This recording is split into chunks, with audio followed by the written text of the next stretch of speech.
So it's good to follow Erica here, because actually that last slide that she had with the 3 examples of ways that scientific societies can step up is exactly what I hope I'm going to give you an example of with what AAAS is doing with Trellis. So AAAS is the American Association for the Advancement of Science, and we're building out a brand new digital communication platform. And what I'm going to walk you through this morning is as an example of how having access to a platform like this really gives you the opportunity to engage with and among your membership.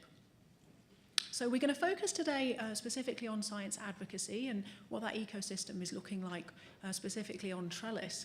But this is just one example of multiple different ecosystems that are currently on the platform. So if you're more interested in things like STEM education, curriculum development, education reform, we've got a bunch of great conversations going on about that as well. We're also very interested in the process of team science and how collaboration happens, and the role of what we call community managers within science as well. So if those things are more of interest, do come and have a chat with me about those afterwards. So I'll start off and I'll give you a little bit of an overview about what Trellis is and why we're building it. Then I'm going to dig down into what some of the groups are doing on Trellis in terms of science advocacy. So the intention with Trellis is to create a core set of communication tools so that any group, no matter what size it is, no matter where it's located in the world, no matter who the scientists are that are taking part in that group can come together and it can get its group work done. We're currently up to actually almost 130,000 users, and that includes all of the AAAS membership. And I'm going to show you what we're doing with them in a moment. So in terms of what that actually looks like, much like any other network, you log in as an individual, you create your own professional profile on the site, but the focus is really on groups. And on Trellis, you get the choice of making groups that are public, i.e. open to the rest of the Trellis community, or private. So if you've got working group work or things that only need to be seen by the people in that particular group, that's fine. You can also create a private group. On Trellis, you can also organise groups into hierarchies. So it may be that you've got a particularly complex or interesting project whereby you want to create a parent group at the top of a hierarchical tree, and that can be for disseminating information about the project. And then underneath that, you want to create a set of child groups. And each of these can have their own privacy settings. So it may be that you have a public-facing group at the top of the tree, some private groups underneath it for working group work, and then some more public open groups to focus on particular topics. Again, the same with any other professional network, we have news feeds for you to keep up to date with things. There's one that's site-wide, that gives you your snapshot of everything that's taking place across the site as a whole. But then there's individual feeds once you're within a group, which enables you to keep up to date with what's been happening there. The idea with this is really to create a space where groups can share resources and get their work done. And so one of the features that leans towards that is the shared events calendar. And the idea with this is that anybody in the group can come along and pop events onto that calendar, and then anybody can come along and export that event to the calendar that they actually use day to day, so that you can get notifications as usual in one place. We're also a publisher as AAAS. We publish Science Magazine, and so we want to be copyright compliant when we engage in document sharing. And so every group on Trellis has a library, and what happens when you upload a document is that we scan it for a DOI, for the Digital Object Identifier. If we find that, we lock down downloading and resharing of that document, and we also go off to Crossref and we pull back the metadata, so you don't have to sit there and type in all the author and information about that document. If it's a regular document, so it's something like you're uploading your PowerPoint deck or you want to share a report that you've written, that's fine. That's not going to have a DOI, in which case you decide what privacy settings you give to that document. And then what we see here is the PDF reader on Trellis, where you can go in and anybody in the group can then annotate that document and have conversations about it in the margins. So that's a whiz through of just some of the core functionality that we have at the moment. We are continuing to build this. So we launched it in December 2014. We roll out new features and functionality every month, and we continue to refine what we have. So there's plenty more coming. But in terms of how we're using it right now, I want to walk you through 3 broad types of group that we have on Trellis. So first of all, I want to talk to you about how we're engaging our own membership. I then want to mention how we're using Trellis for a lot of the programmatic work that AAAS does. So we're very heavily involved in things like human rights, things like policy issues. Some of those groups are already set up on Trellis now. And then we have a couple of communities of practice that I want to highlight that form part of our science advocacy ecosystem. So if we start first of all with member engagement, AAAS is the largest general scientific society in the world. That means we've got over 100,000 members. And up until sort of towards the end of last year, we actually had very little demographic information about them. We don't ask for them to provide an awful lot when they sign up. So what we did from sort of the end of October last year is we created profiles on Trellis for all of our membership, and we put them into a parent group called the Member Central Community. And so that's the first time they've ever had an opportunity to interact with us really in an online two-way dialogue, but also to interact with each other. So they're now able to see who else is a member of the society.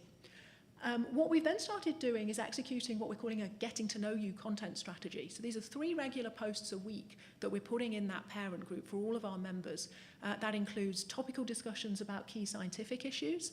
That includes get involved posts that are letting them know about various things that AAAS are doing that they may want to get involved with or give us feedback about.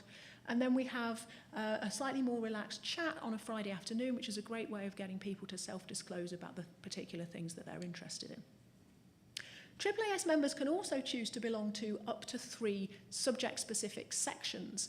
And we've synced our AAAS AMS, our Association Management System, with Trellis, such that if you come along, join AAAS and select up to 3 of these sections, you're automatically imported to Trellis and you're put into those section groups, which are child groups underneath the main Member Central community. And this, again, is really important for us because it's the first time our sections have actually had the opportunity to interact with each other. Believe it or not, they didn't even have a listserv or mailing list to keep up to date with section business. They literally could meet at our annual meeting in February each year, and that was really the only way of staying in touch. So what we've learned so far is that, unsurprisingly, our members are really interested and passionate about science advocacy at the moment. It's a really resonant topic. And so very quickly, we launched a Force for Science group for activities leading up to the March for Science at the weekend, and then for various advocacy efforts that we're going to be involved with now that the March is over. And so that's a group that's open to any AAAS member, and everybody is invited to that group and can choose to join if they wish, and that's rapidly approaching 1,000 members now. So the second thing I wanted to tell you about was our programmatic engagement. I just want to give one example of this, which is the AAAS Science and Technology Policy Fellowship. So this is a prestigious program that's been running for over 40 years, where we now take about 200 scientists a year and we place them in policy positions here in DC. The way they're using Trellis is that they too have created a child group. That's not restricted just to the fellows. That's for anybody on Trellis who is interested in this program to come along and find out about their news. And then below that, they have a whole series of private groups which are for each of the classes of alums of the program, and then for the active affinity groups that the current fellows participate in during their fellowship year. And then finally, I just want to highlight 2 of the communities of practice that we also have around science advocacy on Trellis, the first of which is the Public Engagement with Science group. So this is run out of the Public Engagement Office at AAAS, so we really have a lot of in-house expertise around science communication and public engagement. And so we decided to take the lead on setting up this group, which is rapidly approaching 1,500 members. The idea here is to bring together scientists who are interested in public engagement, those who are professionals already in this area, and evaluators. And so it makes a golden triangle of knowledge exchange, which we facilitate through things like weekly live chats with experts and then synthesis summaries of conversations to date. The second community of practice is the Engaging Scientists and Engineers with Policy Coalition. So this is something that AAAS is involved with in partnership with AAU and various additional partners. And so this has really jumped into life now with the arrival of the new administration.